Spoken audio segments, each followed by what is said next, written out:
Halo, ketemu lagi. Salam jumpa buat teman-teman Victorian. Kita ketemu lagi dengan teman lama saya nih. Masih muda, sudah profesional. Prof Ulum.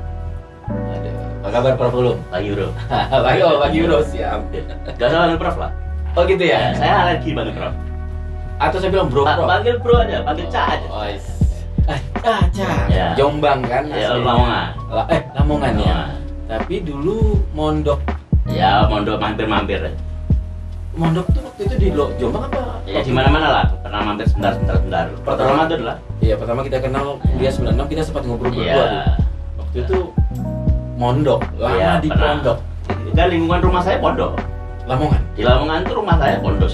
Rumah saya di sekelilingnya itu semua pondok. Bayangan saya Ada Jombang. 12 pondok pesantren di rumah saya. Dan besar-besar. Saya salah dari dulu, sudah salah nangkep. Saya pikir Jombang Oh, waktu itu. bukan. Lamongan. Lamongan. Lingkungan saya pondok. Oke. Saya sehat Prof ya. Alhamdulillah. Gimana Prof?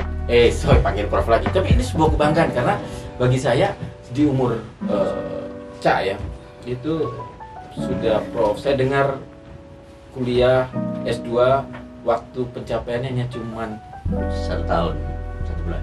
1 tahun 1 bulan.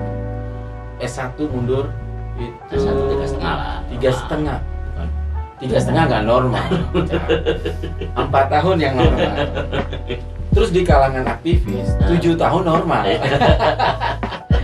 Sampai mematahkan itu. S1 3,5 tahun. S2 1,5. 1 tahun Nah, ini 1 bulan.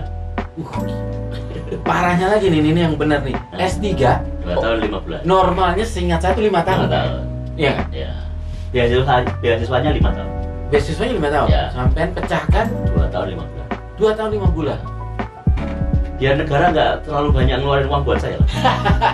Jadi saya punya jatah 5 tahun. Oke. 2 tahun 5 bulan saya selesai. Kalau saya mau nakal, Ya. saya bisa aja nggak wisuda Tetap, kan? ya, Nggak gitu. wisuda, tidur kipas nerima uang kan, gitu kan. Tapi itu moral hazard. Yes, Ya kan? betul. Orang moral hazard. Karena sekolah itu niatnya mau lulus, bukan mau beasiswa. Bukan mau beasiswa. Nah, jadi beasiswa itu sarana untuk supaya bisa lulus. Yes. Jangan salah niat. Yes. Ya, maka begitu saya selesai tes disertasi, ya saya lapor. Oke. Saya selesai. Sudah selesai kuliah saya akan wisuda besok, maka beasiswa saya dicukupkan, sisanya bikin untuk membiayai calon mahasiswa yang lain. Oh, oke. Emang banyak kejadian juga yang sudah lulus tapi Banyak. Yang salah niat itu yang akhirnya nggak lulus. Oh ya gitu. Ya karena salah niat.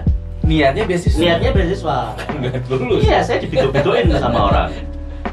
Sama ini lapong, beasiswa masih ada kok, lulus duluan. Nikmati dulu beasiswanya. Saya bilang, beasiswa itu sarana supaya lulus. Jangan salah niat. Jangan-jangan beasiswamu habis, kuliahmu nggak selesai. Bener sampai 5 tahun nggak selesai itu kuliahnya. Iya. Akhirnya biaya sendiri. Niat atau tujuan itu menentukan. Nah, iya. Tujuannya untuk lulus. S2 jatah beasiswanya 2 tahun. S2 jadi beasiswa. Saya beasiswa, saya Selalu beasiswa ya. S2, S3 beasiswa negara. S1 pernah beasiswa juga. S1 beasiswa yang receh-receh lah ya. S2, S3 beasiswa dari negara. S2 itu 2 tahun. Saya kuliah 1 tahun 1 bulan. Jadi nggak sempat masuk semester 3. Kuliah kan 3 semester. Yes. 1 semester, 1, 2, 3 semester teori. Begitu akhir semester 3 saya ujian tesis. Jadi nggak sempat masuk semester 4. Nggak bayar SPP semester 4. Hemat lagi lah negara, nggak biaya. Saya kembalikan. Saya lapor. Lapor. Iya, lapor saya lulus waktu wisuda. Jadi nggak terus menikmati beasiswanya. Tuhan kasih cara lain untuk kasih rezekinya, bukan dengan cara itu. Misal cara berpikir Cara kalau saya. berpikir. Dan itu saya pikir prinsip juga. Iya, benar. Jadi dengan begitu, ya segera selesai, segera baru cari peluang yang lain. Jadi nggak terus beasiswa itu jadi peluang untuk dinikmati, bukan. Beasiswa itu peluang untuk dinikmati supaya segera lulus. Setelah lulus, cari peluang yang lain. Ya, biar jatah beasiswanya untuk orang lain. Ya, berpikirnya simpel. Saya boleh tanya nih, biar kalangan Victorian yang lain biar tahu. Jadi, sorry, Prof itu bukan tidak ada hubungan S3 dokter untuk bisa prof. Jadi kalau ini juga sekalian saya luruskan ya. Jadi sebenarnya profesor itu adalah gelar jabatan fungsional untuk dosen. Oh, jadi profesor itu adalah jabatan fungsional untuk dosen. Maka yang nggak dosen kok pengen jadi profesor itu aneh. Tiba-tiba tentara jenderal pengen jadi profesor itu aneh kalau bukan dosen. Ketua partai mau jadi profesor bukan dosen itu aneh. Karena profesor itu jabatan fungsionalnya dosen. Kalau ada jenderal pengen jadi profesor, ya jadi dosen dulu. Oke. Jadi dosen, kemudian barulah nanti jadi profesor. Kalau ketua umum partai pengen jadi profesor, ya jadi dosen dulu. Jadi dosen dulu, kuliah S3, doktor, baru profesor. Artinya Itu jalurnya, jalur profesornya. jalur Jadi, profesor sesungguhnya ya seperti sesuai itu. gitu. Jadi persyaratannya kan harus S3, harus doktor nih. Yes. Jadi doktor dulu. Sekarang persyaratan di dunia perdosenan itu minimal S2, baru bisa jadi dosen. Kalau saya dulu kan jadi dosen waktu S1 masih boleh dulu. Iya. Sekarang harus S2. Sekarang kan yang sudah S2 jadi dosen pun udah kayak gak tangguh. Master tuh jadi dosen kayak aduh jadi master kayak gitu. Maka harus S3. Harus S3. Harus S3 sekarang. Jadi kalau sudah niat mau jadi dosen harus doktor. Kalau S2 itu sudah terlalu standar Iya, karena yang diajar S1 kan. Yes. Ya, maka harus S3. Nah, setelah S3 di dosen itu ada kepangkatan namanya. Kepangkatan itu dengan mengumpulkan karya-karya akademik itu hukum lah kita sebutnya. Nanti ada namanya asisten ahli. Ya, mulai dari tenaga pengajar naik jadi asisten ahli, dari asisten ahli kemudian jadi lektor, dari lektor kemudian lektor kepala, setelah lektor kepala profesor. Profesor. Nah, jembatannya begitu tuh. Maka aneh orang tiba-tiba nggak ngapa-ngapain terus profesor gimana? Ya kan kasihan mereka yang udah meniti karir dari lektor kepala mau profesor aja megap-megap tiba-tiba. Atau gini, kita mencoba terbiasa untuk berkritis ya. Ya. Jadi ada mungkin ada pemahaman bahwa ada profesor akademis, jalur akademik yang tadi disampaikan oleh Cak Ulum. Ada profesor yang bukan jalur akademik tapi dia gini, ada pemahaman bahwa profesor non jalur akademik karena dia bisa menemukan sesuatu. Nggak ada. Mungkin profesor dari tani gitu, Nggak ada. profesor jenderal gitu, atau profesor yang saya pernah dengar senior intelijen Henry Puyono yang menemukan teori intelijen, ya itu kan bisa menemukan pemahaman umum itu mengandung bahwa profesor adalah sesuatu yang bisa ditemukan. Bukan, profesor itu bukan menemukan sesuatu, tapi dia punya karya. Yang karyanya itu akumulatif. Oh, Akumulatif dari asisten ahli ke lektor kepala, barulah profesor. Tapi untuk profesor harus doktor dulu. Ya, ada namanya profesor kehormatan. Ya, profesor kehormatan. Honoris causa, ya sama kayak doktor. Oke. Wapres, Ma'ruf Amin. Ya, itu doktornya honoris causa. Profesornya honoris causa. Yes. Nah, Itu bisa perguruan tinggi tertentu itu pun masih banyak yang memperdebatkan, banyak yang mempersoalkan, ya. Tapi yang lazim profesor itu ya dosen dari asisten ahli, lektor kepala. Ada proses karir. Ada profesor. Dan profesor harus menemukan sesuatu, ya pasti harus menemukan sesuatu karena untuk naik itu tadi dari asisten ahli sampai ke guru besar tadi itu harus punya karya-karya. Ya. Melalui penelitian yang ditulis di jurnal harus di jurnal internasional sekian biji gitu. Kalau ada dalam kehidupan ada case-case tertentu, tidak semuanya, jarang sekali tapi ada pernah yang dia menemukan sesuatu itu layak disebut profesor apa tidak? Ya, kalau orang mau menjadi profesor silakan, tapi secara resmi akademik. I see. Oke. Jadi profesor itu ya dosen, asisten ahli, lektor kepala. Maka saya termasuk orang yang agak sedih ketika ada pejabat publik tiba-tiba kemudian diberi gelar profesor. Kasihan dong mereka yang sudah berjuang lama pengen jadi profesor dari asisten ahli itu merangkak, megap-megap, gak karu-karuan, gak dapat kok tiba-tiba ini maaf dunduk. Profesor itu kan kurang ajar itu mencederai hati nurani lah ya. Dan proses masing-masing orang panjang, beda-beda lah ya. Ada yang sampai 5 tahun gitu berproses, ya dan 6 tahun, 7 tahun berproses ngurus berkas tuh. Awalnya kalau swasta, macam saya ini kan swasta, ya dari perguruan tinggi swasta, ngajukan dulu berkasnya ke Surabaya, Kopertis, LLDT lah sekarang namanya, Kopertis nanti diperiksa, nggak lolos balik lagi ke perguruan tingginya. Balik lagi ke LLDT, balik lagi udah gitu bisa berkali-kali tuh. Itu bisa bertahun-tahun tuh. Lolos di LLDT baru ke Jakarta. Di Jakarta nanti revisi lagi. Balik lagi ke LLDT, balik lagi ke dosennya lagi. Balik lagi LLDT, balik lagi ke Jakarta lagi. Itu terus. Proses yang harus dilalui itu, pangkatan itu. Berarti ketua kepala maupun profesor gitu prosesnya. Nah itu tiba-tiba di shortcut oleh pejabat yang tiba-tiba profesor, itu kurang ajar. Gitu loh. Ya. Itu mencederai hati nurani dosen lah. Iya. Problematika dunia pendidikan ini. Iya. Ya meskipun saya beruntung tidak pernah mengalami itu. Yes. Saya ini I agak know, kelihatan dari luar tuh lancar-lancar nih. Iya, saya itu agak beruntung. Saya beruntung aja kalau saya ditanya orang. Saya pernah diundang satu forum seminar di Jambi. Judulnya begini, Tip and Trick to be Professor. Yes. Saya nggak dapat materi apa-apa. Nggak dapat materi apa-apa. Gitu di forum saya bilang, silakan Prof. Lum cerita tip and tricknya gimana. Saya nggak punya tip, saya nggak punya trik. Yes. Ini jalan Tuhan. Yeah. Jalan Tuhan. Yang saya merasa Tuhan terlalu baik sama saya. Terlalu mudah gitu. Jadi saya lulus S3 itu 2015. 2015 saya lulus S3. Peraturannya dari lulus S3 itu baru bisa mengajukan guru besar itu 3 tahun. Yeah. Setelah lulus 3 tahun. Saya belum niat. Belum pengen jadi profesor, belum pengen gitu. Ya udah lulus dulu lah. Santai-santai dulu lah gitu. Nah, S3 berapa? 2,5 tahun ya? 2,5 tahun. Nah, Setelah lulus? Setelah lulus, dapat 2-3 tahun itu 2 tahun lah, itu udah mulai dikomporin loh orang-orang. Ayo Pak, nanti lulus Pak profesornya, udah mulai gitu. Saya pun masih santai aja, karena saya masih punya pekewo gitu. Ada dosen saya, dosen senior yang saya hormati dan saya berharap dia profesor duluan dari saya. Karena sedang melakukan proses. Belum juga.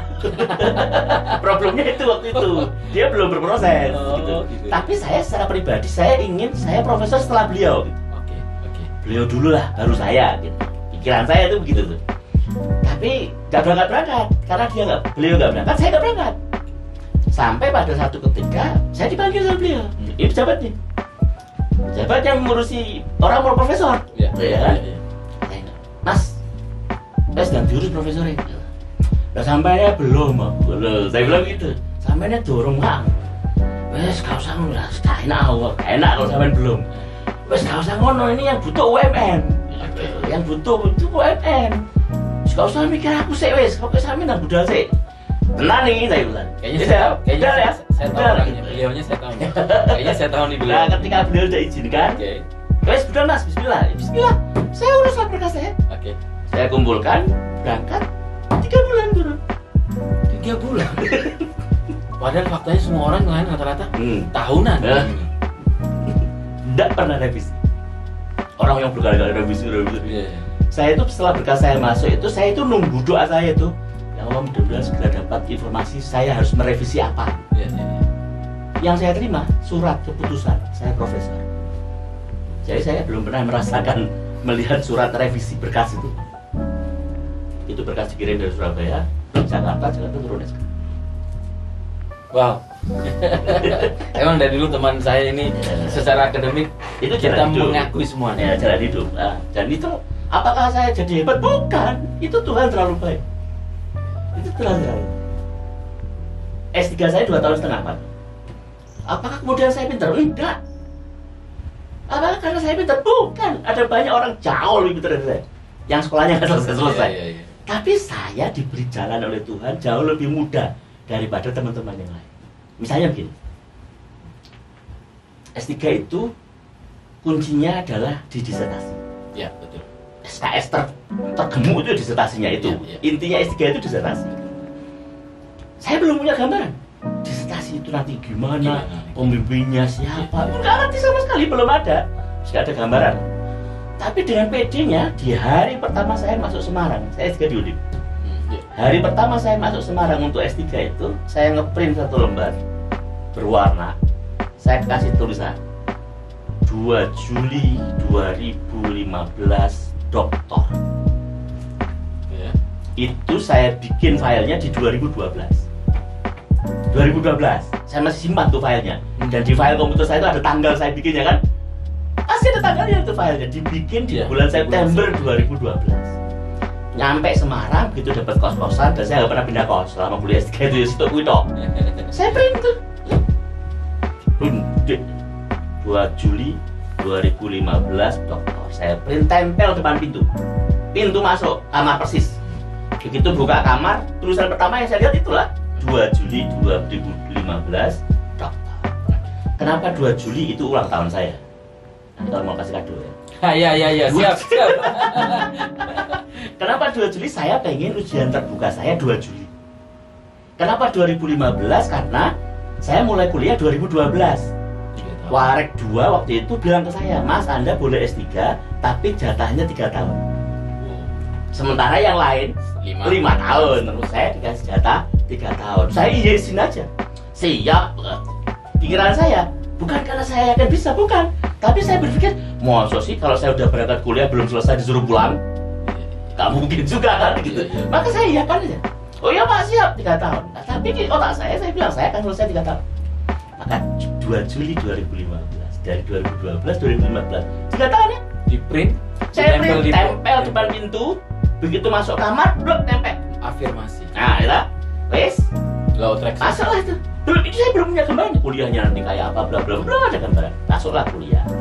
Masuklah ketemu dosen 1 2 3. Meskipun ada yang sudah saya kenal, beberapa dosen saya kenal kan dulu S2-nya saya di Undip kan. Yes. Kemudian dapat promotor. Promotor pembimbing utama saya itu Profesor Imam Sabni. Arifin Sabni. Bimbingan proposal 1 2 3 kali blek. Mau ujian proposal, beliau meninggal. Coba. Itu udah kok udah saya. Iya. Ganti proposal saya. Pasti. Harus bimbingan sama pembimbing baru kan. Padahal sudah tinggal ujian proposal. Mau ujian tuh, ini pintu apa ya, kalau game gitu apa, titik aman pertama. Iya. Ujian proposal di Undip, ujian untuk jadi dokter itu 9 kali. Ini titik aman pertama nih. Meninggal persis sebelum saya mau daftar ujian proposal. Tapi saya belum siap mau ujian. Belum mau ujian, saya belum siap karena masih revisi, masih menyiapkan lah. Ya ini cara Tuhan menurut saya. Beliau nggak sakit, sehat walafiat. Pagi atau malam perjalanan ke Jombang, besoknya meninggal. Sebelum ke Jombang, saya dipanggil paginya, Mas, ke kantor. Beliau lapor di kuliah. Itu ketemu tanya, proposal saya gimana? Udah selesai? Ya belum Prof, masih saya revisi. Kapan mau ujian?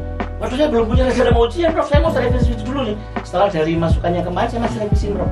Wes, revisiannya dilanjutkan nih kalau beliau sebelum beliau pergi. Revisiannya dilanjutkan. Dokumen-dokumen yang butuh tanda tangan saya sebelum sampean sidang proposal bawa ke sini. Saya belum mau ujian. Jadi saya belum menyiapkan dokumen apa-apa lah yang untuk ditandatangani beliau. Dokumennya minta ke prodi. Loh, Prof, saya belum mau ujian. Nggak apa-apa, wes, minta aja dulu ke admisi. Mana yang harus saya tanda-tangani, bawa ke sini, Mas. Sekarang. Akhirnya Datang saya ke prodi. Mana Mana berkas yang harus ditandatangani promotor? Saya print, saya bawa ke beliau. Tanda tangan beliau. Tanda tangan sudah ACC proposal. Siap ujian proposal. Padahal saya belum siap. Yes. Tanda tangan beliau. Ujian. Wes, Mas. Ini proposal sampean sudah bisa ujian. Tinggal sampean perbaiki lagi, tapi sudah persyaratannya administrasinya cukup, Sudah cukup untuk ujian. Tidak, pergilah beliau ke Jombang, besoknya meninggal. Wes, sempat oleng tuh saya. Aduh, terus siapa ini? Setelah beberapa hari saya ngadep ke prodi. Pak Lu jadi gimana? Ya gimana, ini proposal saya udah di ACC sama beliau almarhum. Saya tunjukkan lah yang ditandatangani beliau itu. Loh, kalau seperti ini ya berarti sudah Pak. Pak Lu ujian dulu aja. Setelah ujian proposal baru ganti promotor. Promotor pengganti tidak boleh mengganti topik. Jalan tuh kan. Jalan tuh atau? Wes, Iya. wes. Ujianlah kemudian saya proposal. Lalu kemudian dapat promotor pengganti. Promotor penggantinya Profesor Imam Ghazali, pembimbing S2 saya. Imam Ghazali, namanya Profesor Imam Ghazali. Nama saya itu Ihya Ulum. Nama bukunya Imam Ghazali. Profesor Imam Ghazali ini menjadi promotor pengganti. Itu saya masuk, Profesor saya pengganti. Ya wes mas dilanjutkan. Jauh lebih nikmat lagi. Soft jalanan gitu. Jalan. Biasanya Ada masalah apa? Prof ini saya nggak bisa. Coba mas cari buku ini. Cari. Dapat. Udah sangat nyaman sekali. Sangat mudah. saya potong Cak. Saya sempat dapat cerita ini, jujur ada teman nih di Undip juga nih. Teman pasti Pro kenal juga Cak. Teman kita juga lulusan sekarang ambil S3. Manajemen di Undip. Curhatnya, wah susah banget nih promotornya dia, diribetin bolak harus rubah ini harus. Itu kenapa sih Cak? Kadang-kadang Ya di S3 itu selain kan, bicara tentang jalan tuh ya S3 itu kan intinya kan di riset ya. Riset itu kalau riset S3 memang harus firm. Variabelnya firm, hubungan antar variabelnya firm, ukuran indikatornya harus firm. bukan karena like dislike. Enggak. Pure murni hanya Akademik. akademik lah ya. Mungkin hanya belum firm aja. Ukuranmu belum pas. Atau promotor ngitung sama kalau saya lah. Saya sekarang kalau bimbing mahasiswa S1, S2, saya bisa ngukur. Anak itu punya level. Anak ini menurut saya levelnya di level 7. Kok skripsi yang diajukan level 5? Ya saya A dong. Gitu loh. Mau skripsimu kayak gini. Saya baru informasi anak saya nih yang pertama dosennya prof ini. Dosen ini. Jadi ada anak yang di up levelingnya, ada yang di down. I see. Kamu mau skripsi kayak begini? Saya nggak ngomong, cuma kayaknya kamu nggak akan bisa deh. Ya, diturunin, paham. gitu loh. Dosen begitu. Nah di S3, dosen itu mintanya selalu up. Oke. Karena dokter. Iya, Gitu loh. Iya. Jadi bukan karena like dislike, standarnya memang tinggi. Iya, paham. Masa cuman begini? Selalu gitu. Dan di Undip itu hubungan antar variabelnya selalu harus didukung dengan sekian puluh jurnal internasional. Oke. Begitu ganti variabel hubungannya berubah, jurnalnya berubah. Ganti jurnal baru. Oh. Gempor. Ini memang pure akademik. Jadi kadang-kadang ada beberapa mereka mindsetnya sudah baper dulu, netting dulu nih. Ya, kesalahannya mahasiswa itu percaya cerita masa lalunya kakak kelasnya tentang dosen. Yes. Itu kesalahan. Betul. Gimana Pak Ulum? Kon hati-hati kalau bimbingan sama Pak Ulum. Yang cerita siapa? Dulu pernah bimbingan sama saya dan nggak baik saja gitu loh. Iya. Tapi kalau cerita yang itu yang dulu pernah saya bimbing dan baik-baik saja hidupnya, ceritanya beda.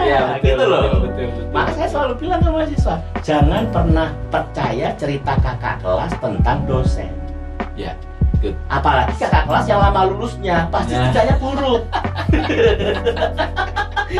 Betul sekali. Iya, gitu. Tapi maksudnya, ya kawan kita lah yang nggak lulus itu kan, baru lihat nama pembimbing udah ngemper balik kanan. Akhirnya nggak mau wisuda, nggak mau skripsi kan? Itu karena baru dengar cerita kan, dijalanin dulu karena interaksi antar orang dengan orang itu bisa berbeda. Saya kok interaksi dengan Pak Imam, dengan interaksi dengan yang lain bisa berbeda kan? Betul.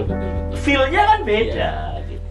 Gitu loh. Nah itu yang saya bilang ke betul. Ini bagus bisa nonton semua Victorian lulusan itu dilulusin. Jangan percaya. Iya. Kalau pas ceritanya bagus, percaya. Kalau pas cerita buruk, balikin. Saya sering bilang gini. Persis. Palung mana? Aduh, Palung susah loh. Sampai semester berapa mas? Semester 12 lah, sampai goblok. Gitu jawabannya.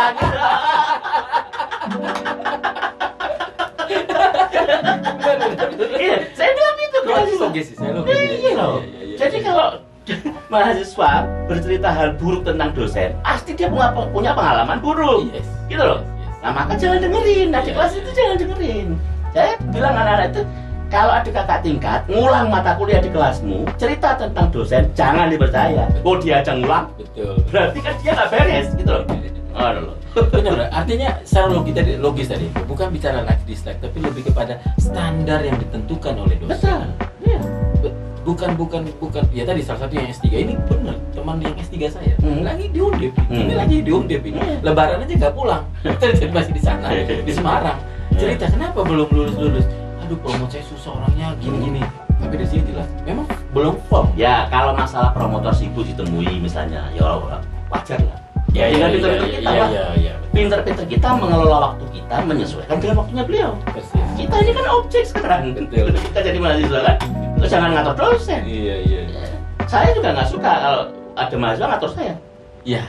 Pak Ulum saya mau bimbingan Yang hari butuh ini siapa jam ya? 9 bisa nggak? Iya. Lo siapa? Iya. Yang butuh siapa? Saya tentukan saya mau bimbingan kapan gitu loh. Iya. Besok jam 9, nah itu saya yang putuskan, jangan kamu yang tentukan. Iya. Saya mau bimbingan Pak hari ini jam 9, Bapak bisa ditemui di mana? Kamu siapa? Ini bener nih. Ya, nah itu etik kan. Iya, Itu etik. Meskipun etik. sesungguhnya saya jam 9 hari ini bisa, malah nggak saya temuin malah gitu loh. Etika. Etik. Nah itu saya ketika jadi mahasiswa harus menempatkan diri. Ada kawan-kawan Itu yang jarang anak muda sekarang memahami itu. ada kawan-kawan dosen yang lagi S3 di perguruan tinggi lain, misalnya dosen di mana, kuliah di mana, yang sering kali gagal itu karena dia gagal menempatkan diri bahwa dia saat itu mahasiswa. Yes. Dia masih menempatkan diri seperti dia dosen di tempatnya, di kampus awalnya. Oh. Apalagi dia pejabat. Oke. Dia rektor di kampusnya, wakil rektor di kampusnya, terus S3 di kampus lain. Di kampus lain dia mahasiswa. Di kampusnya dia rektor. Betul. Maka tempatkan diri dia sebagai mahasiswa. Positioning. Kita diajarin dulu Kalau nggak bisa menempatkan diri itu, nggak akan selesai. positioning. Iya. Karena kemudian bimbingan sama promotor menempatkan diri sebagai rektor. Prof, saya mau bimbingan. Lalu siapa? Kamu siapa? Kamu siapa? Gitu loh. Iya. Benar. Gitu kan? Iya. Ya, meskipun ya rada gak enak lah. Memang. Gak enak. Sama kayak sekarang ya. Ini kan dari switching dari daring ke luring ya. Iya. UMM udah diputuskan kuliah setelah lebaran offline 100%. Oh, 100%. 100%. Besok minggu depan Senin ini UTS 100% luring. Oh. Luring. Oke. Harus balik. Nah, kemudian ada mahasiswa misalnya gini. Pak, Bu, mohon izin saya tidak bisa ikut UTS luring karena belum dapat izin orang tua untuk kembali ke Malang. Saya jawab, oke, silakan urus pindah kampus, kuliah di kampus dekat rumahmu saja. Gitu loh. Iya. Kok kamu ngatur kita? Emang kamu siapa? Iya. Belum dapat izin. Iya. Nah, kemarin ngapain kuliah gitu? Ya, gitu. Masih aja deh. Polosnya banget nih. Iya, gitu. Nah, gitu saya kan. Iya. Jadi positioning itu penting. Tahu saya sedang jadi apa. Saya berhadapan dengan siapa. Kalau bisa menempatkan diri, Ini banyak hal nih. Banget nih nembak semua nih yang katakan yang berpikiran netting nih. Jadi ya kita harus lebih banyak tahu nih. Oke. Ya ini tadi bicara pendidikan ya Pak Ulum ya. Kalau mengenai free edukasi gimana menurut Pak Ulum? Ya. Freedom programnya Mas Menteri ini, Freedom Education. Kampus Merdeka. Kampus Merdeka. Kampus Merdeka. Saya secara pribadi oke, setuju. Iya. Tapi saya punya bahasa begini Gimana? untuk Kampus Merdeka. Saya kan sekarang di UMM itu direktur LSP, Lembaga Sertifikasi Profesi. Oke, kayak semacam ini ya, haki ya. Bukan. Jadi ada regulasi baru. Semua mahasiswa sebelum wisuda itu harus ikut ujian kompetensi, uji kompetensi sertifikasi lah ya. Oh, satu ya. Sertifikasi satu bidang. Disertifikasi sesuai dengan skema yang dia pilih. Nah, yang menyelenggarakan sertifikasinya LSP. LSP itu dilisensi oleh Badan Nasional Sertifikasi Profesi Jakarta. Apapun profesinya. Apapun prodinya. Apapun prodinya ya. Jadi lisensinya dikeluarkan oleh BNSP Jakarta. Jadi saya direktur LSP-nya UMM itu on behalf BNSP, bukan on behalf-nya UMM. Oke. Jadi saya tanda tangan sertifikat kompetensi itu atas nama BNSP. Ya, jadi kalau Pak Rektor itu tanda tangan ijazah, saya tanda tangan sertifikat kompetensi. Level rektor lah saya. Rektor untuk profesi. Iya. Nah, di sertifikasi itu di pola yang kita lakukan di LSP itu sebenarnya sudah memberi ruang mahasiswa itu bisa ngambil kompetensi tambahan di luar bidang. Misalnya nih, Pak Imam jurusan perbankan, tapi tertarik dengan dunia ternak lele. Oke. Supaya saya bisa ternak lele, caranya belajar ternak lele. Supaya yang saya pelajari tentang ternak lele itu diakui, saya sudah bisa loh ternak lele, maka saya ikut sertifikasi. Sertifikasi profesi. Nah, saya yang melakukan. Walaupun tidak harus sampai ngajar. Oh, nggak boleh. Yang mensertifikasi nggak boleh ikut ngajar. Ya berarti iya untuk belajar profesi tadi ada orang lain. Lain. Iya, jadi yang dilakukan oleh LSP adalah mensertifikasi. Belajarnya, pendidikannya unit yang lain. Yang menghubungi siapa? Dia cari sendiri atau lewat? Terserah. Mau cari sendiri silahkan, bisa. Mau lewat jalur yang ada di LSP, Pak, saya carikan ini bisa. Oh, bisa. Bisa. Gitu. Intinya harus menjaga imparsialitas. Yang menguji tidak boleh mengajar, yang mengajar tidak boleh menguji. Ya. Nah, itu kita lakukan. Boleh dilakukan. Nah, itulah kampus merdeka. Sudah, kalau begitu saya boleh potong. Sudah ada ini nggak sertifikasi di UMM ada dulu? Cuma UNER kalau nggak salah. Apa tuh? Sertifikasi profesi financial advisor. Jadi ada penasihat keuangan tentang rumah tangga. Kalau kayak zaman dulu itu yang mengeluarkan LSP, bukan UNER. LSP-nya UNER. LSP yang mengeluarkan. Jadi yang mengeluarkan BNSP lah ya, atas nama BNSP. Perannya sudah ada di UMM sekarang ada. Sudah ada nih. Ada. Jadi orang kalau mau ikut sekolah nanti profesi, kita lihat skemanya ya. Jadi yang kita siapkan adalah skema-skema yang sesuai dengan prodi yang ada di UMM. Oke. Ya, kita punya sekarang 100-an sekian skema yang kita keluarkan sertifikat. Soalnya sekarang tuh ada yang punya penasihat keuangan. Banyak, yang gitu-gitu tuh banyak. Rumah tangga untuk perusahaan banyak. Ya, jenisnya macam-macam lah ya. Nah, itu kampus merdeka. Ya, jadi tapi semangatnya kalau dalam bahasa saya itu kampus merdeka itu membuat sekolah sarjana itu rasa vokasi. Oke. Iya. Mas Imam kan sarjana. Oke, iya. Sarjana ekonomi ya. Iya, betul. Kalau anak akuntansi sekarang gelarnya bukan SE. SAK. Oh, SAK. Anakmu besok itu SAK gelarnya. Gagal kan? Iya. Bukan SE. Bukan SE. Beda sendiri. Beda. Kalau sekarang namanya SAK, sarjana akuntansi. Ya, jadi betulnya Pak Imam nanti gelarnya itu SAK, bukan SE. Beda sama bapaknya. Ya, kalau manajemen SM. Sarjana manajemen. Iya. SM, sarjana manajemen, bukan suara Muhammadiyah ya.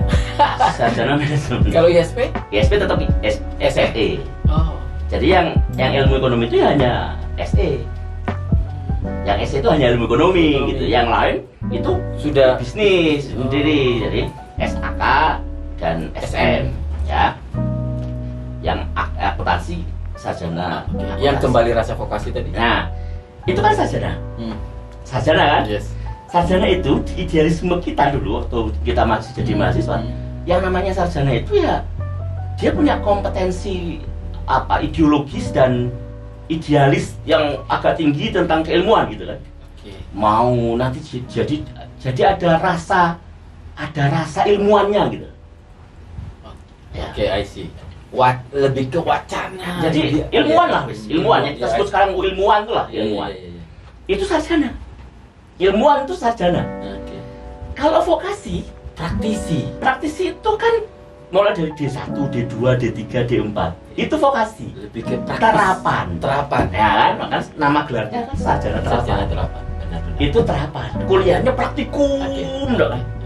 Kalau sarjana kuliahnya agak filosofis, teori akuntansi, teori manajemen, filsafat ilmu, gitu kan? Iya. Itu sarjana.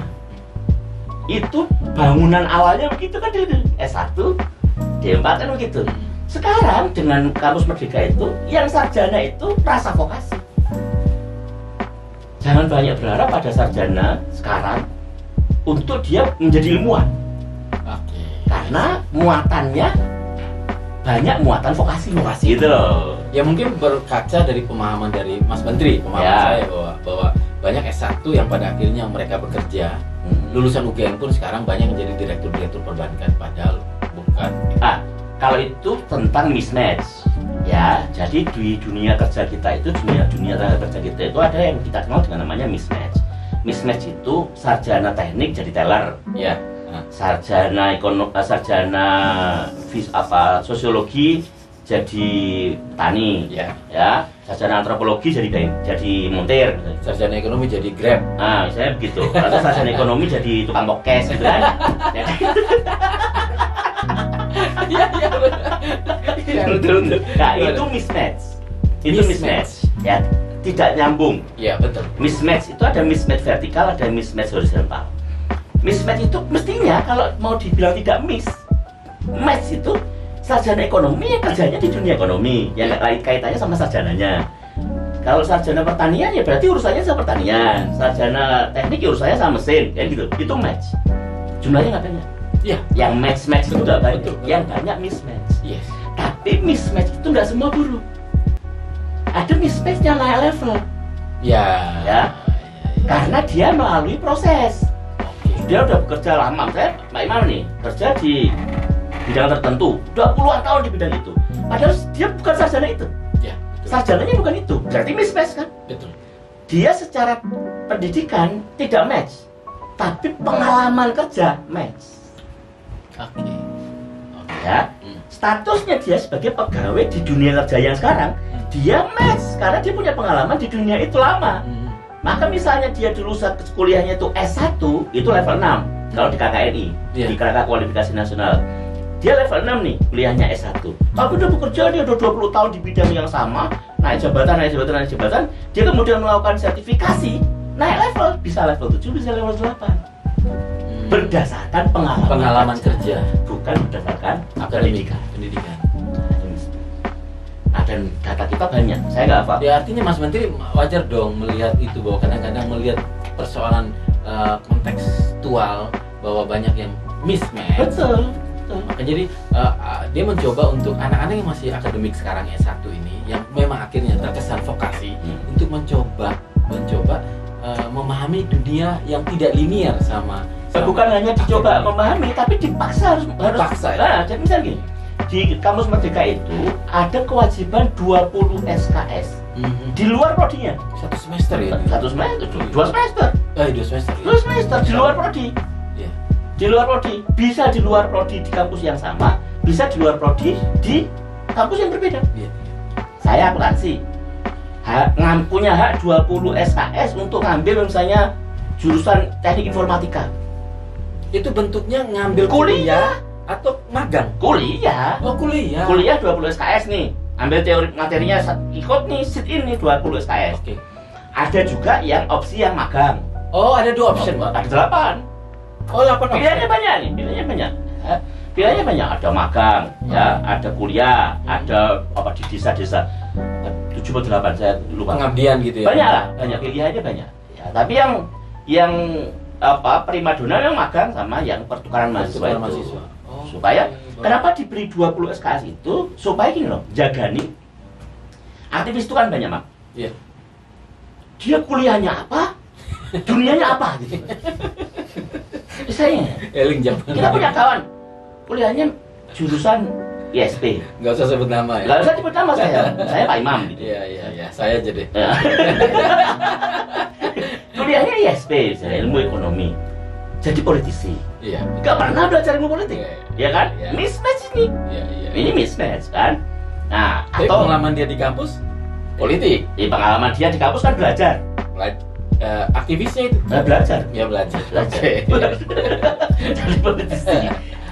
Di kampus belajar apa? Jadi pedagang apa? Jadi Iya. makelar apa Iya, gitu iya, kan? iya. Kawan kita kan banyak tuh. Iya. Jadi makelar apa? Ya, itu mismatch. Nah, itu oleh kampus Merdeka difasilitasi. Oh, jangan-jangan ada mahasiswa semester 2, dia dulu daftar nih semester 1 daftar Ya. jurusan A. Betul. Dipaksa orang tuanya. Karena orang tuanya punya dendam masa lalu daftar jurusan itu nggak bisa. Iya. Itu kan banyak kan? Banyak. Orang tuanya pengen anaknya jadi dokter. Iya. Anaknya dipaksa masuk dokteran. Karena dulu orang tuanya pengen jadi dokter nggak bisa gitu kan. Nah, Itu bener nih. betul kan? Benar. Nah, ketika sudah masuk semester 1, semester 2, anaknya merasa passionnya bukan di situ. Ya. Dia udah daftar di jurusan A karena dipaksa orang tua atau whatever keinginan dia sendiri. Semester 1, semester 2, kuliah 1 tahun. Berat. Semulah mata kuliahnya, pelan. Ternyata. Dia merasa kayaknya bukan ini dunia saya, gitu kan? Betul. Maka supaya yang 1 tahun itu nggak hilang value-nya, Value-nya. silakan, ini tetap jalani yang 1 tahunnya, tapi Anda bisa ngambil kompetensi tambahan. Oke. Kamu suka apa? Saya pengen ternak udang. Oke, ngambil 20 SKS-nya di jurusan ternak Pertanian udang. tenang udah. Tapi nanti tetap budak syarat ijazah 1 tahun yang pertama ini nggak hilang waktunya, gitu loh. Kita menghargai 1 tahun pertama ini supaya nggak hilang. 1 tahun itu orang tua juga biayai kan, ini ya. umur bertambah. Kita baru mau semester 3 mati gimana kan? Nah, gitu loh. Jadi supaya 1 tahunnya nggak hilang, ini tetap aja jalan, tapi pindah ngambil kompetensi tambahan di kampus Merdeka. Wes, Mas kurang marah magang di bidang kampusnya berbeda, gitu loh. Sehingga jadilah dia menjadi orang sarjananya sarjana A, tapi punya kompetensi B. Cukup komplit. Gitu. I see. Nah, itu maunya Mas. Programnya bagus. Maunya Mas Menteri begitu. Maunya. Ya. Saya udah cocok jadi juru bicara Menteri belum? S1 skripsi seingat saya sudah buat sendiri, aneh judulnya loh. Nah, Itu tentang audit dana kampanye. audit Pemilu dana kampanye 99. pemilu tahun 99. You know pemilunya I tahun know. berapa? 99. Bulan berapa pemilunya itu? Pemilu pertama kali yang Pemilu demokratis. 99 tuh kan, setelah Iya, dia kan? yang pertama kali. Iya, mata kuliahnya aja belum lahir. Belum lahir. Sudah skripsi tentang itu. Akuntansi lagi. Keren. Benar. Jadi mata kuliah akuntansi pemerintahan Heeh. yang diantaranya bahas soal dana kampanye macam-macam itu. Itu aku cerita ke anak lu. Itu baru lahir di tahun 2002. Ya, Saya skripsinya 2099. 99. Jadi dosen 2000. Jadi mata kuliah itu lahir karena saya. Tapi juga karena iklim aktivis kan. Ya, Banyak membawa Ya. dunia itu juga banyak. ya tentu. Saya jadi dosen juga karena aktivis. Yes. Karena jadi dosen ya karena aktivis lah. Kalau nggak aktivis saya nggak kenal lah sama mau aja. Apa yang kira-kira pelajaran hidup dari selama kuliah atau sebelum-sebelumnya yang membuat sampai seperti ini? Ya banyak. Saya tuh kan kalau orang Dari- mengawali hidup itu ada yang dari nol ya. Yes. Saya dari minus. Masih- Bukan dari nol, startnya itu bukan dari nol. Saya itu dari minus berangkatnya. Nah, maksudnya- Orang kan saya ngomong, "Oh, saya ini mau mulai hidup dari nol. Nah, Kita mulai dari nol ya kayak pom bensin gitu. Saya bukan dari nol, dari minus. apa tuh maksudnya? Utang dulu kan. Gitu. Oh, I see. Ya. Dari minus saya itu, dari merangkak pelan-pelan. Dan sampai di titik bisa sampai di hari ini ya itu udah berkah luar biasa lah menurut saya. Saya nggak pernah punya pikiran jadi dosen. Nggak ada di otak saya mau jadi dosen. Saya mau jadi wartawan ya. Ya. Ya. Sempat nggak kuliah berapa tahun kan? Setahun. Lulus SMA. Setahun ya. ya. Jadi saya lulus 95. Tuaan saya loh. Iya. Saya lulus 95. 95 kemudian nggak bisa kuliah dan sudah sadar dari SMA udah sadar nggak mungkin kuliah.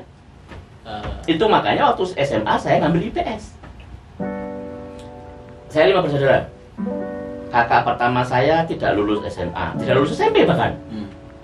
Lulus SD nggak ya kakak pertama saya itu? Kayaknya enggak. Kakak kedua nggak lulusan. Kakak kedua nggak lulus SMA, jurusan fisika. Gagal. Kakak ketiga nggak lulus SMA. Kakak ketiga ya, kakak keempat kakak saya persis jurusan biologi. Oke. Jadi saya punya kakak yang lulusan SMA itu satu lulusan biologi, yang satu lulusan fisika. Dulu kan penjurusannya kan gitu kan Iya, SMA iya, ya. iya. Kalau sekarang kan, A1, A2, A3. nah kalau sekarang apa? IPS. IPS kan? Ya. Jadi kakak saya itu fisika, yang satu lagi biologi. Dan pinter-pinter nih kakak saya. Kakak saya yang fisika lulus SMA jadi kuli bangunan. Iya, sampai sekarang. Sampai sekarang tukang bangunan naik lah jadi kuli jadi tukang. Nah, meneruskan pekerjaan bapak saya. Bapak saya itu tukang bangunan. Oh, Ya, bapak saya meninggal pas kakak saya itu mau perpisahan kelas 3 SMA. Kakak saya yang kedua. Jadi dia nggak pernah ikut perpisahan SMA-nya karena nggak bisa bayar. nggak bisa bayar. Karena persis pada saat waktunya dia Meninggal. lulus, bapak saya meninggal. Meninggal tinggal utang. Nah, maka kakak saya yang ngambil tanggung jawab. Nih, saya lihat tuh, lulusan fisika kuli. Ya, kakak saya yang keempat, kakak saya persis itu biologi. Di sekolahnya dulu pintar yang ketiga. Biologi. Itu lulus jadi TU. Admin sekolahan. Ya, admin sekolahan. Maka ketika saya kelas 1, penjurusan kelas 2 kan. Kelas 2 SMA kan penjurusan itu waktu itu. Waktu kelas 2 ditanya penjurusan itu, saya udah mantep ya. IPS. Ngapain sekolah susah-susah? Oh, Pak Hargyo kuli. Nggak mungkin bisa kuliah. Kakak saya nggak ada yang bisa kuliah. Mau kuliah dari mana? Oh, bapak saya meninggal saya kelas 4 SD. Ibu saya jual gorengan. Jual sarapan dulu, sarapannya kalau subuh jam 2 pagi saya udah bangun ngiris kubis tuh. Bapak saya meninggal saya kelas 4 SD. Ibu saya jual Korea. Jual sarapan loh, sarapannya kalau subuh jam 2 pagi saya udah bangun ngisi kubis tuh. Untuk bantu ibu saya jualan sarapan. Sarapan harus sudah mateng untuk orang belanja begitu selesai sholat subuh. Wah, jadi orang masih iktikaf di masjid jam 3 itu, saya udah mandi keringat tuh dari kecil tuh, dari kelas masih deh. Dan itu juga. Nah, begitu masuk penjurusan kelas 2 SMA, saya ngambil IPS, centangan tuh IPS. Kepala sekolah nanya, "Lum, kenapa IPS?" "Itu salah saya." Iya loh, itu salah saya, Pak. Emang nggak boleh, saya bilang. Ya kalau nggak boleh nggak usah ada jurusan IPS, saya bilang. Itu kepala sekolah itu sekarang jadi kakak ipar saya. Oh ya.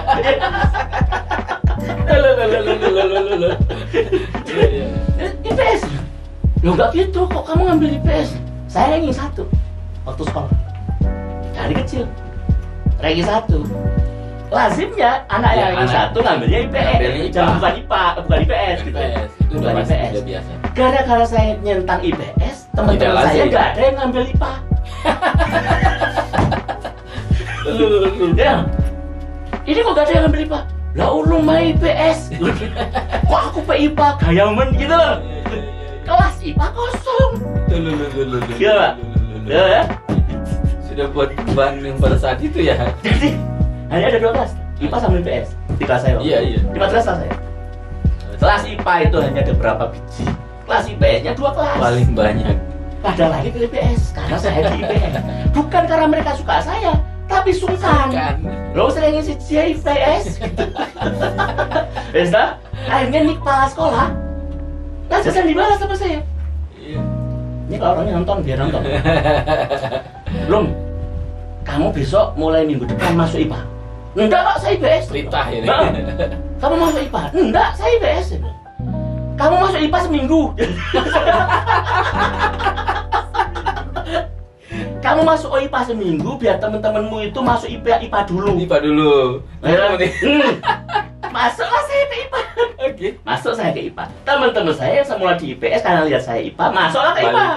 Nah, masuk. Akhirnya ini imbang nih. Imbang nih. IPA sama IPS masing-masing 1 kelas. Begitu 1 minggu saya di IPA, baliklah saya ke IPS. Ada yang ikut yang nimbangin. Nggak boleh balik. Yang lain nggak boleh balik. Saya boleh balik. Wah, itu ulum nggak boleh balik. Ulum tok saya boleh balik. Yang lain nggak boleh. Nah, hari itulah dimulai permusuhan IPA IPS angkatan saya. Musuhan sampai sekarang. Pak, iya. Gara-gara itu awal mulanya. Udah bakat buat perubahan. Nah, ditambah lagi primadonanya anak IPA itu naksir saya. Sayang jadi dia. Istrinya cantik. Itu yang guyonan amalannya apa nih?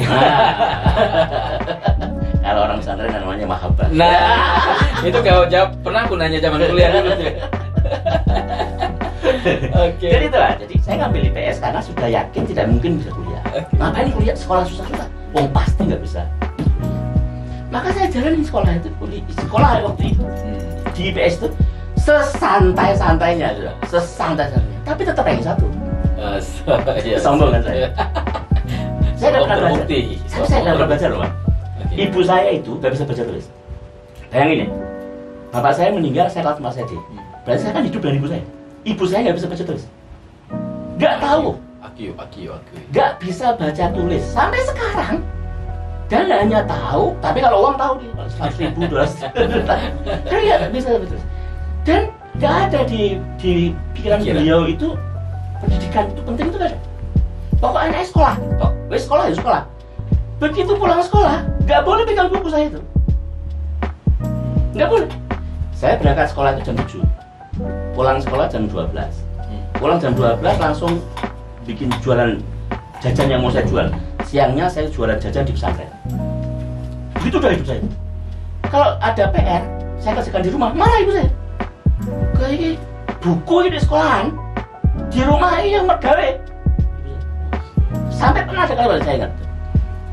Saya tuh gak pernah bisa makan siang sebelum bekerja. Karena pulang sekolah jam 12 pulang, belum ada nasi. gawe dulu. Nah, cari dulu baru bisa makan. Ibu saya bilang, karena segera lu aku saya gitu. Lom, beras itu untuk jadi nasi kudu dimasak. Nasi berubah, beras berubah jadi nasi itu harus dimasak dulu. Untuk dimasak itu ya butuh modal. Lah kan percos gitu loh. Dan itu saya itu sampai kelas berapa sih? Terus bisa kuliah? Nah, akhirnya lulus SMA sampai saya SMP itu ketua OSIS. SMA jadi OB. Oh, saya mantan marbot. Ya, saya dengar mantan marbot. Iya, saya mantan marbot. Marbot bukan OB ya? OB lah sekolahan. Ya. Kalau di masjid namanya marbot. Saya di sekolahan. Oh. OB-nya sekolahan. Jadi saya sekolah di madrasah. Madrasah ini ada MI, ada Sanawiyah, ada Aliyah, ada TK, satu komplek. Nah, saya sekolah di tempat yang sama itu. Saya sekolah di situ, saya lamar untuk jadi dikasih pekerjaan sebagai tukang bersih-bersih halaman sekolah. Halaman gede. Halaman itu semua unit itu. Ya, karena ada pohon-pohon tuh. Jadi saya nyapu pagi, nyiramin. Subuh saya mulai kerja. Itu subuh dulu saya siram-siram bersih-bersih sampai setengah 7. Setengah 7 kan anak-anak udah masuk sekolah tuh. Iya. Mereka datang ke sekolahan, saya pulang. Bersih-bersih. Jadi mereka masuk kelas, saya pulang. Mandi baru balik lagi. Bayarannya saya bebas SPP. Oh. Padahal saya ranking 1. Gak ada beasiswa. Gak ada. Waktu itu gak ada. Sekarang ranking 1 mana ada biaya. Saya ranking 1. Jadi saya bersih-bersih itu dibayar bebas SPP selama 3 tahun. Kelas 3 SMA bebas ikut rekreasi ke Jogja. Oh. Dari nggak bayaran, Ya, bayarannya itu gitu. gitu. Jadi OB. Wes lulus SMA sadar diri lah, Ya, nggak mungkin kuliah. Sudah, dan nggak ngeyel saya. Ya wes nggak kuliah sudah. Selesai. Saya tuh pernah mam, satu titik kelas 2 SMA itu saking bosennya saya ranking 1. Ya, sombong sumpah sombong. Saya tuh bosan itu loh, setiap tahun naik panggung gitu. Tapi nggak dapat apa-apa gitu loh. Ya cuma pengumuman ranking 1 ngetok loh. Gak ada hadiahnya. Itu sangat bosan. Iya. Pernah satu semester itu satu tengah semester itu ujian tuh gak ada kerjakan. Blas. UTS loh. Lembar FGU itu tak tulis nama Iya Ulu kumpulkan. Iya Ulu kumpulkan. Semua mata pelajaran. Ranking 3. Lah kok bisa? Aku protes. Ah, iya. Aku protes gitu. Pak, saya lupa gak kerjakan. Lo saya tuh pengen ranking 17 mau berapa gitu loh Pak. Biar rapot saya tuh untuk api gitu loh Pak. Songong dia. Ranking 3. Nah daripada 3 mending 1. Saya bilang gini. Piye sih ya? Kan nilai di rapot bukan hanya dari ujian. Iya, dari Kan ada dari yang lain. ulangan. Oh, Belgia saya. Iya, benar. Kalau itu betul Ya jawab. udah, Benar. pernah sampai segitunya saya. Lulus SMA, berhentilah di rumah. Itu saya di rumah jadi guru ngaji di madrasah Jimia, ajar tajwid macam-macam. Di waktu yang sama, teman-teman SMA saya sekolah, kuliah. Ada yang ke Tuban, ada yang ke Malang, mulai berontak lah saya. Kancaku bini goblok-goblok ya kuliah. Ada bini goblok ya kuliah hari ini. Lah aku lagi siji gak kuliah ini gitu. Akhirnya ini dosa saya terbesar. Saya bilang ibu saya, ibu saya udah sepuh sekarang usianya 75. Oh, masih Ibu saya. Jadi waktu itu tahun 95, 96 ibu saya usia berapa? Udah sepuh. Saya bilang saya mau kuliah. Kuliah kondilum gitu kata ibu saya. Pokoknya kuliah. Ini kali kuliahnya gopo ijazah. Saya pegang tuh ijazah SMA, sertifikat juara ini banyak. Ini tak pegang begini sambil pegang korek. Pokok kalau gak di kuliahnya tak obong nih, gopo ijazah. Bilang gitu. Terus ibu saya nyerah. Ya sudah Islam kuliah gitu. Tapi 2 tahun kata ibu saya. Ibu saya ya tahu dari mana nih kuliah itu 4 tahun ya ngerti ya. Dia saya ngomong nih. Di kuliah belum tapi 2 tahun kata ibu saya. Ya wes 2 tahun. Tapi sebelum kenapa tiba-tiba kepingin kuliah? Kalau ketika di awal SMA sudah Ya menyadari karena lihat teman-teman saya yang tidak pintar-pintar itu kuliah. Oh, oke. Dia aja bisa Manusiawi. Dia bisa kuliah, kok saya nggak bisa kuliah? Umur segitu. Gitu loh. Nah, setelah akhirnya saya bilang, sudah kuliah, wis. Rong tahun lah. Wes, berangkatlah saya ke Malang. Semua sudah tutup, UMTN ke Malang? selesai. Ke Malang. Opo? UMM lah. Enggak pikiran kok tiba nang Malang. Ono konco? Nggak ada. Pokoknya di kampus yang dibuka kan. Waktu itu yang masih buka UMM sama Unisma. Nah, teman-teman saya banyak di Unisma. Lah ketemu konco mana kan? Iya. Nah, akhirnya masuk UMM gitu. Kenapa nggak Surabaya? Panas. Oh, pertimbangan. Saya maunya yang enak-enak. Akhirnya saya berangkat ke Malang. Di hari yang sama saya berangkat ke Malang untuk daftar kuliah. Dulu kan UMM ada bebas tes ya? Iya. Saya bebas tes. Jadi hanya daftar, udah langsung masuk jadi mahasiswa. Gelombang terakhir. Udah tutup tuh semua kampus. Di hari yang sama saya berangkat ke Malang untuk kuliah.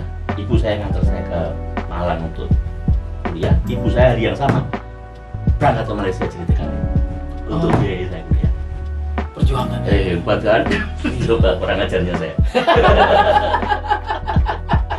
Itu di umur Berapa ya? sekarang 75. Ya, itu 40. KTP ibu saya itu dimudahkan. 40. Iya. Jadi TKW. Jadi membantu rumah tangga di rumahnya Menteri Agama di Malaysia. Menteri Agama Malaysia. Keren dong. Jadi sampai agak lama.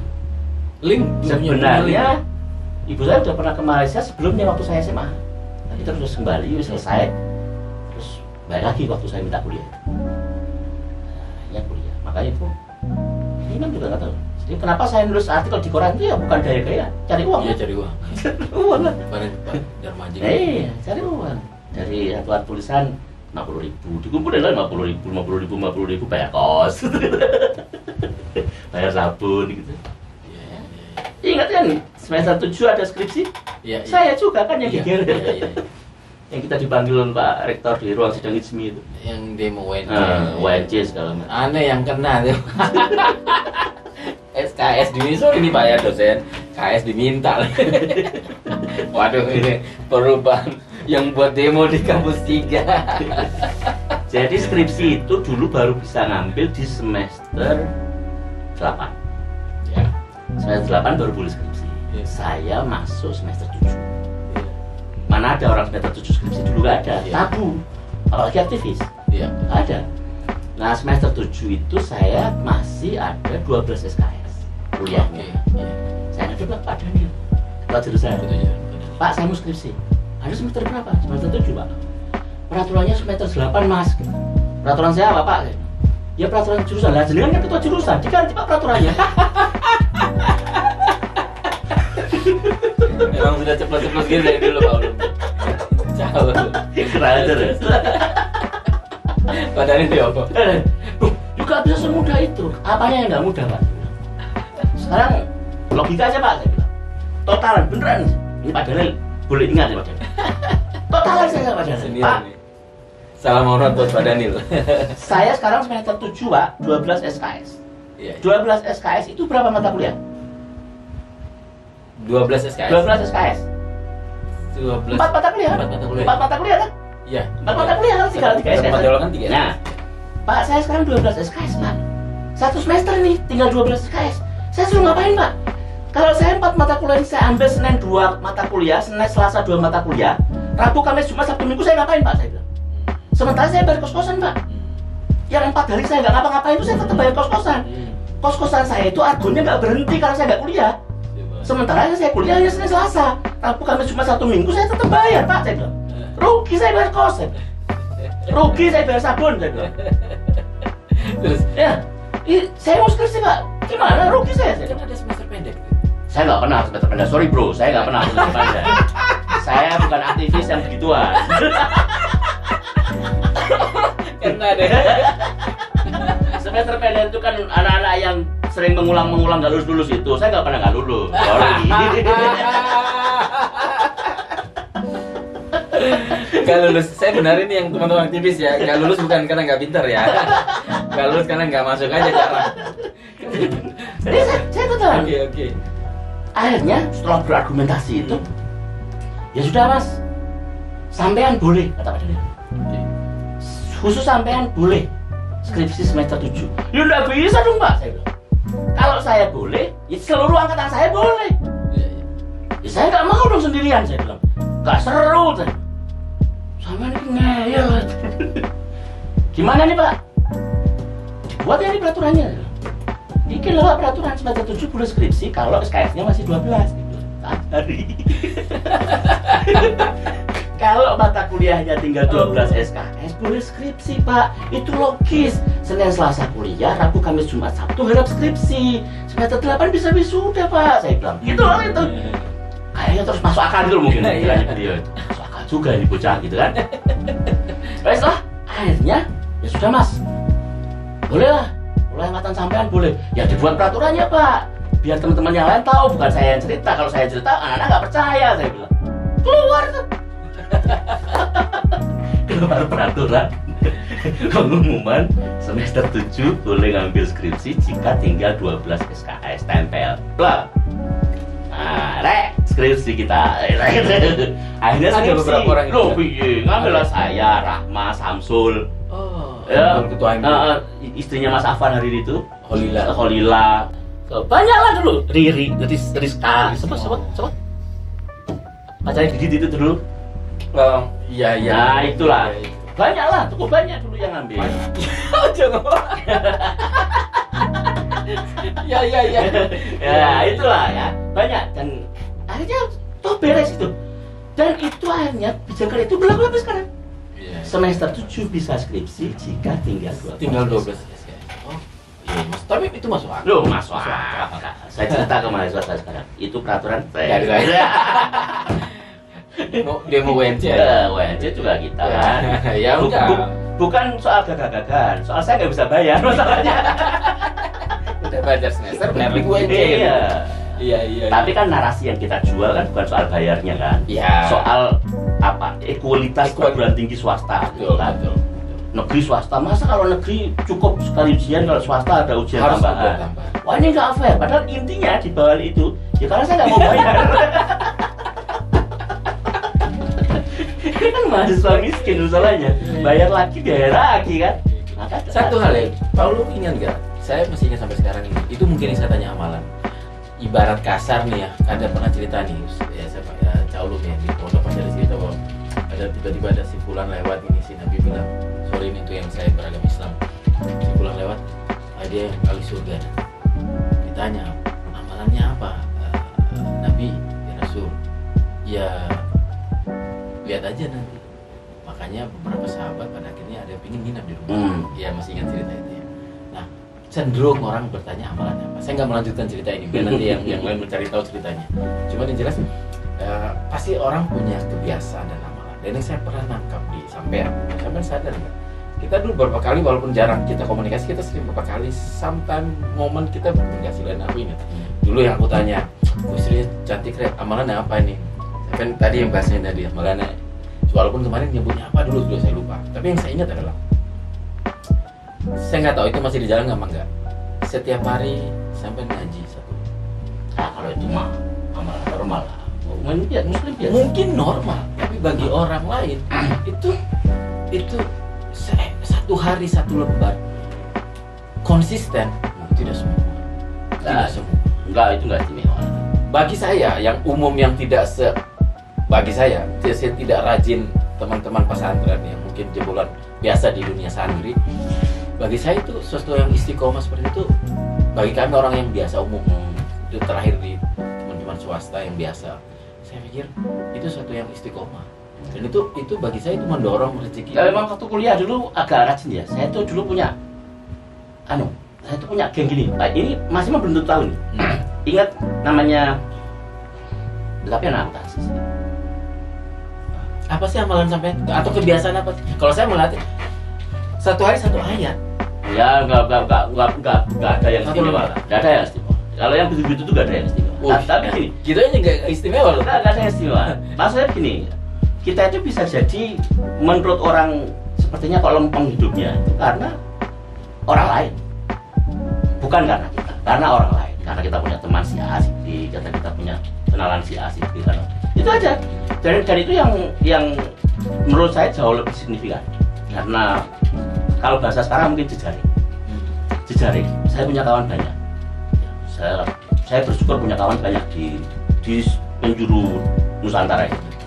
Jadi hingga banyak yang bantu, banyak yang mendoakan. Jadi saya tuh meyakini kita nggak tahu doa siapa yang akan tembus. Maka banyak yang mendoakan itu sebuah anugerah. Banyak kawan dan banyak yang mendoakan itu sebuah anugerah. Ketika saya sakit banyak orang yang mendoakan. Bisa jadi saya sekarang sehat ya karena banyak yang mendoakan. Jadi karena jejaring lah. Bukan karena amalan saya. Apa sih amalan kita itu nggak ada apa-apanya untuk membeli apapun. Untuk membeli rahmat Tuhan itu nggak ada apa-apanya. Ya, sebanyak apapun amalan kita itu nggak ada apa-apa. Jadi nggak perlu membanggakan amalan apapun, tapi doa banyak orang, hubungan baik dengan orang itu aja yang kita pelihara kalau saya. Yang penting menjaga itu.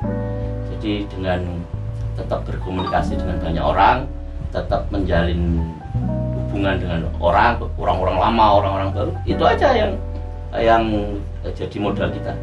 Jadi saya yakin betul kalau doa banyak orang itu kita nggak tahu mana yang akan tembus ya si. Dengan banyak bersosialisasi, pastinya banyak jaringan, tentu banyak mendapatkan doa. Ya betul. Iya, jadi banyak kawan lah, banyak kawan. Jadi bukan karena yang walaupun kebiasaan sehari-hari yang tadi dianggap biasa tadi itu ya. Ya kalau amalan tetap ya biasa lah kan. Kebiasaan sehari-hari tetap ya doa. Ya kalau wirid harian namanya kan ya bacaan-bacaan ringan supaya tidak lupa gitu aja, tidak lupa dengan yang memberi segala macam yang sekarang kita nikmati. Itu aja, bukan sesuatu yang istimewa. Ya ada yang istimewa, ada amalan apa. Kalau saya sering guyon, itu juga nggak serius. Nggak serius. Itu kenapa saya punya istri yang sekarang ya dia aja yang milih saya, bukan saya yang milih dia. Tadi guyon kan. Prinsipnya pasti punya kebiasaan yang positif yang membuat kita yang tadi salah satu tadi afirmasi nempel di lulus dokter 2005. Hal-hal yang yang kayak gitu-gitu yang orang nggak sadar itu, tapi itu sebenarnya afirmasi ya. Dan saya itu targetkan lulus 2 Juli 2015, tapi lulusnya April 2015. Lebih cepat. Jadi bukan di ulang tahun 2 Juli ya. Bukan di ulang tahun saya, kan targetnya Juli ya. Itu saya usia catat 2 Juli ya. Tapi untuk Victorian Podcast ya, Cap, kira-kira apa yang bisa disampaikan ke Victorian yang sedang menuju proses untuk menjadi pemenang dalam hidup? Saya suka dengan satu kata, fokus. Fokus. Jadi kalau sedang menghadapi sesuatu, fokus dengan yang sedang dihadapi. Misalnya gini, waktu saya S3, fokus saya S3. Godaan luar biasa. Pak Ulun, bisa nggak Pak Ulun ngajar di sini 5 hari dulu?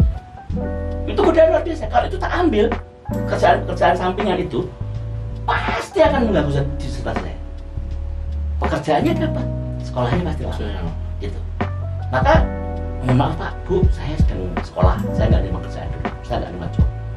Fokus. Begitu selesai S3-nya, yang dulu pernah nawari saya kerjaan, saya hubungi lagi.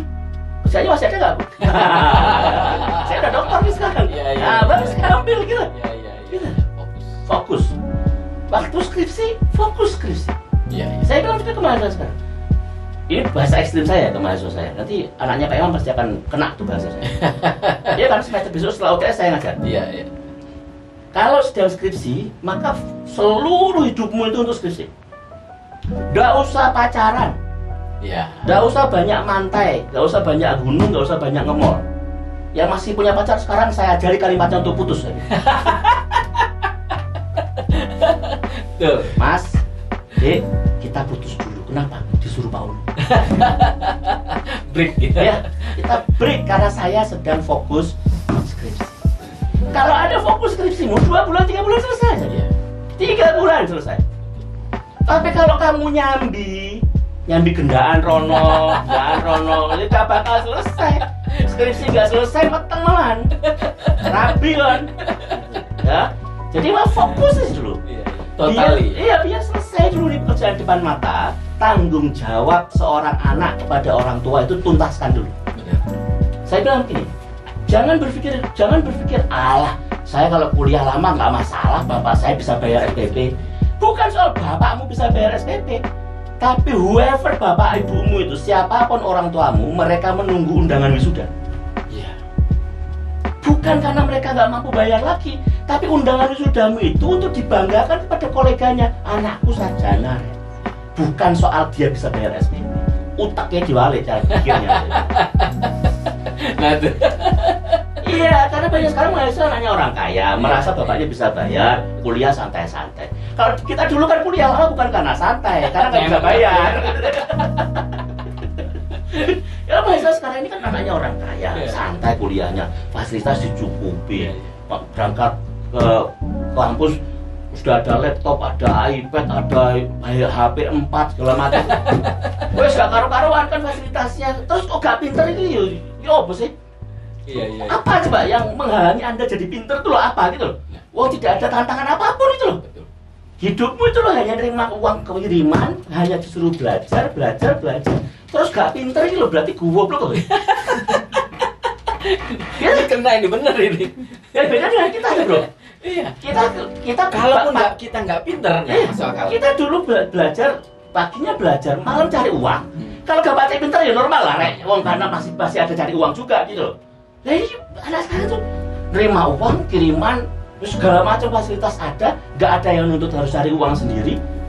Tinggal hanya suruh belajar. Kok gak pinter berarti goblok. Jadi kita kan enggak loh kan. Iya. Kita kan dunia berbeda. Kita masih cari uang macam-macam lah. Kita dulu mau demo, bikin spanduk kan cari uang dulu kan, supaya bisa bikin spanduk gitu kan. Ambil yang gobloknya tuh ya. Gue pingin banget. Iya, jadi nggak pas lah kalau. Dan ada juga yang salah berpikir. Begini misalnya, ada pernah mahasiswa saya ketemu kerja di kafe. Mahasiswa, saya datang ke kafe itu, yang layani dia mahasiswa saya. Saya ingat betul dia mahasiswa saya. Saya tuh nggak pandai menghafal nama, tapi saya pandai menghafal wajah. Iya. Ya. Sama. Ini mahasiswa aku hari ini, cowok. Mas, kamu kuliah di kelas saya kan? Iya pak. Oh kamu kerja di sini? Iya pak. Ngapain kamu kerja di sini? Ya buat bayar SPP pak. Gitu kan jawabannya gitu. Oke, berarti kere kan udah aku kan? Berarti kere kan? Oke ya lah. Wes. Minggu depan kuliah, kano. Gak datang aku kuliah. Ke depan lagi kuliah gak datang lagi. Tak samperin ke kafenya. Malam. Tak cari tuh. Mas, karyawan yang kemarin melayani saya yang ini jadinya begini mana? Oh ada pak, di belakang. Panggil. Kamu 2 minggu nggak masuk ngapain? Saya lembur ya pak. Kamu lembur ngapain? Ya cari uang pak. Cari uang buat apa? Buat bayar SPP. Goblok. Ini bola pikirnya benar. Kamu itu cari kesini dulu. kerja cari uang, lembur-lembur cari uang buat bayar SPP. SPP-nya kamu bayar, kamu nggak nikmati itu fasilitas SPP-nya untuk bayar. Kamu tuh goblok mas saya bilang. Iya. Bener. Hah? Goblok berapa? Iya, goblok. Kamu ngerti ya? Iya. Lalu dia kerja untuk bayar SPP. SPP-nya dibayar, tapi nggak dinikmati kuliahnya. Aku nggak goblok. Iya, goblok. Nah, terus ngapain? Ngapain lu Minggu depan, anak itu nggak ada lagi di kafe itu. Tambah sama lagi tuh. Entah pindah kemana. Lu berjuang cari duit untuk bisa kuliah. Iya. Ketika sudah dapat duit lu nggak kuliah ya terus ngapain duit itu kan? tadi? Dia malah bayar SPP tok kan, nggak lulus. Ya Allah. Itu salah berpikirnya. Iya. Itu ini anak zaman sekarang gitu. Berpikirnya kan? salah. Mindset ya. Ya. Ada lagi. Ini konkret nih. Anak Kalimantan. Anak Kalimantan itu kan biasanya kaya apa miskin? Kaya kan? Kaya. Anak Kalimantan. Iya. Sama lah kayak orang sekarang kan, Imam kalau misalnya anaknya cewek bawa cowok ke rumah, kenalin pak, ini pacarnya. Pacarnya ditanya, bapaknya kerja di mana? Pertamina. Wah, gitu kan? Oke.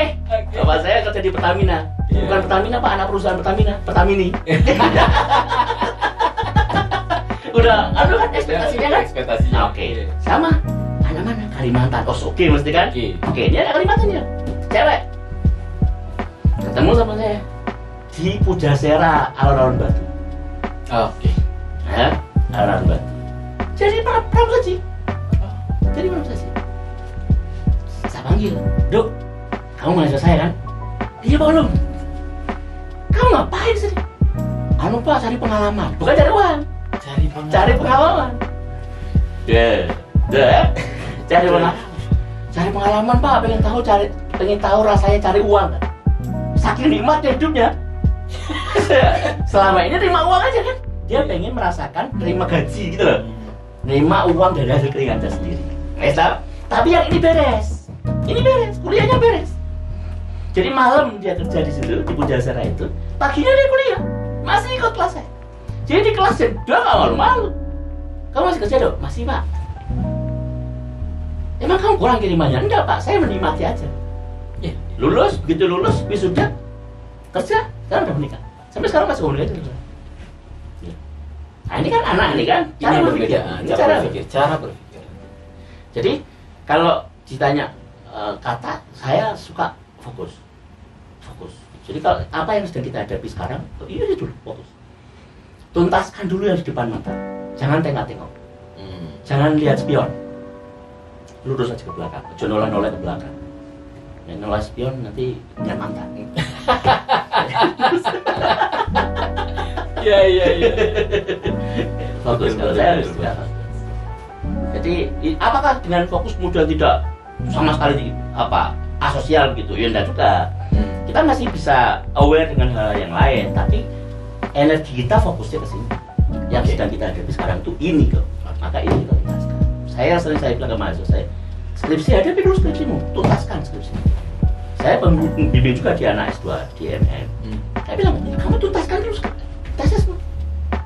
Masa S2 sampai 3 tahun, 4 tahun ini ngapain? Iya. Padahal tinggal tesis, tinggal nyusun, tinggal tuntaskan. Oke. Kita nemu ini beberapa caption. Tapi terakhir saya masih tertarik dengan Cak Ulumi dan Profesor bahwa di luar konteks keilmuan yang selama ini digeluti Cak Ulum, mendengar kondisi kekinian Indonesia, konteks investasi, ekonomi dan seterusnya dengan pandemik seperti ini, apa nih tanggapan Cak Ulum melihat ya kasus Indra Kents dari dunia, teman-teman dosen, teman-teman kampus melihatnya seperti investasi abal-abal itu bukan cerita baru, persis ya, itu cerita lama. Jadi investasi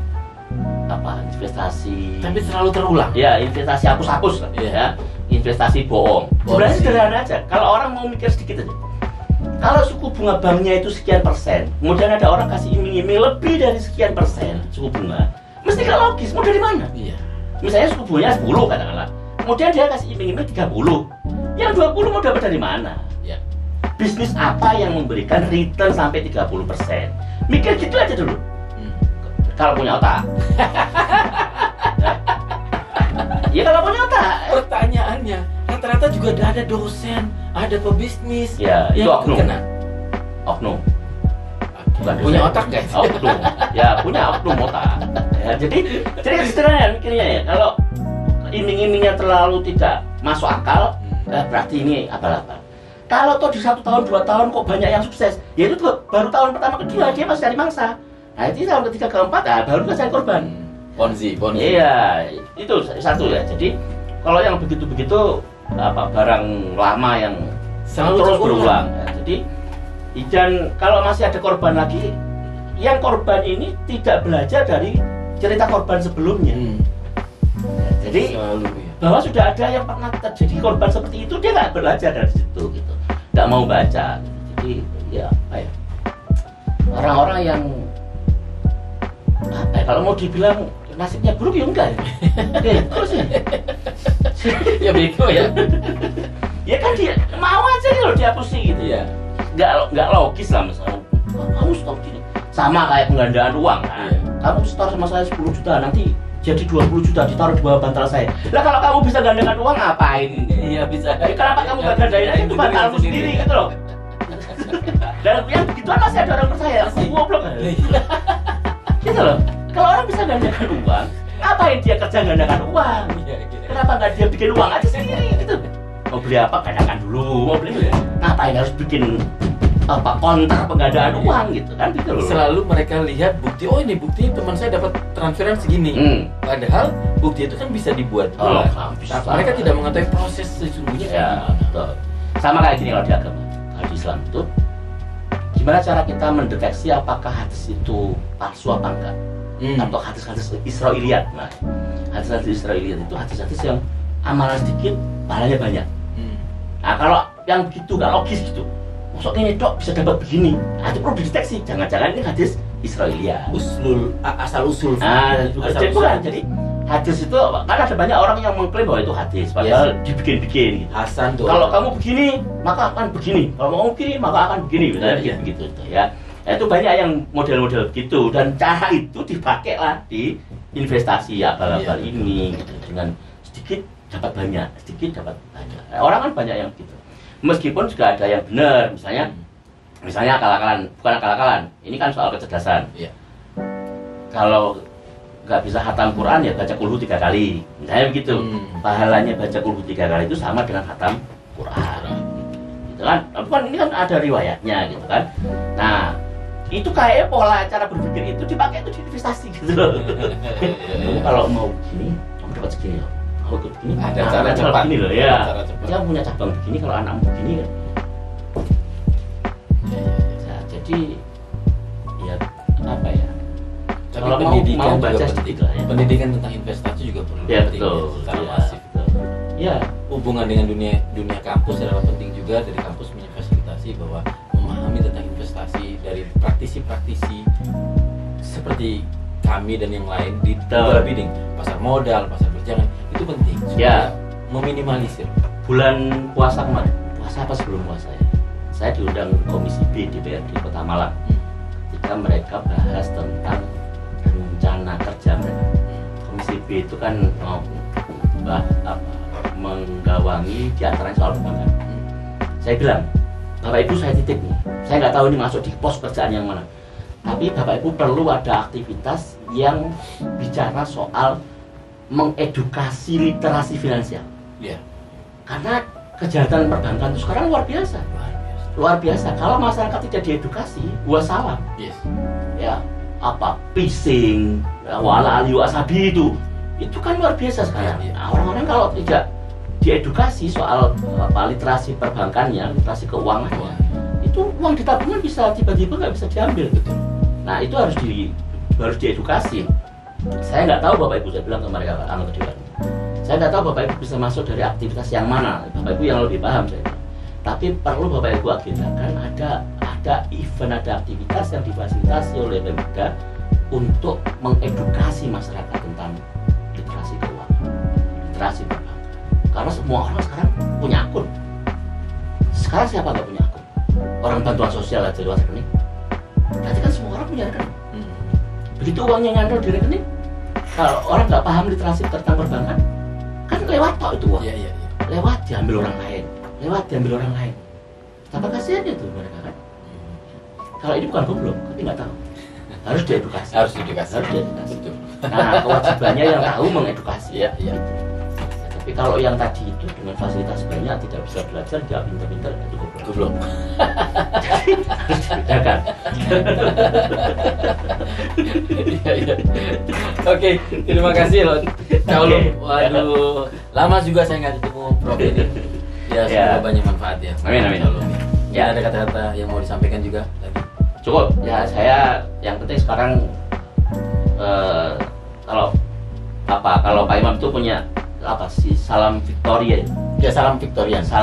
ya. Kalau saya itu sekarang lagi suka salam sehat bahagia ya. Salam sehat bahagia. Sehat itu mahal, bahagia lebih mahal lagi. Sehat itu penting, tapi bahagia meskipun sakit itu loh. Dan sebenarnya sehat itu murah kalau kata istri saya. Nah, Kalau di awalnya proses hidupnya dia sudah menjaga kesehatan. nah di awalnya itu yang mana? Mesti jadi mahal kalau sudah sakit. Di awalnya itu yang mahal. Jadi sehat bahagia. Oke. Ya, saya sekarang gitu, Sehat bahagia. Ya, saya menikmati lah. Ini umur ketiga ini saya. Alhamdulillah. Perpanjangan. Kita doakan Pak Caulum semua selalu sehat selalu, dan pemirsa mungkin doakan untuk Caulum selalu sehat selalu. Amin, thank you. Amin. Ya, Sehat selalu. salam. Terima kasih banyak Pak Imam. Terima kasih banyak. Sukses dengan Sukses. apa nih? Dengan Victorian. program barunya Victorian Podcastnya. Terima kasih Nanti loh. saya Caulum. susul. Siap. Oh ya, ini kita sekarang Ivon, Calum juga mau ngadain Prof Talk. Ya. Prof Talks. Ya, mudah-mudahan juga sukses. Bisa, Ya, mudah-mudahan bisa sukses. di launch untuk mewarnai ada anu lah ya, ada sisi-sisi kemanusiaan yang kita bisa gali dari Siap. banyak orang-orang sukses. Dari prof-prof yang ada. Ya, jadi orang itu punya perjalanan hidupnya masing-masing. Ya, orang punya insight. Gitu. Betul. Siapa tahu dari ceritanya ini, oh ternyata dari ceritanya ini, lah dibaik. Ya gitu kan bisa. Ya. Oke, terima kasih Calum. Terima kasih. Terima kasih. Assalamualaikum warahmatullahi wabarakatuh. Thank you semuanya. Oke.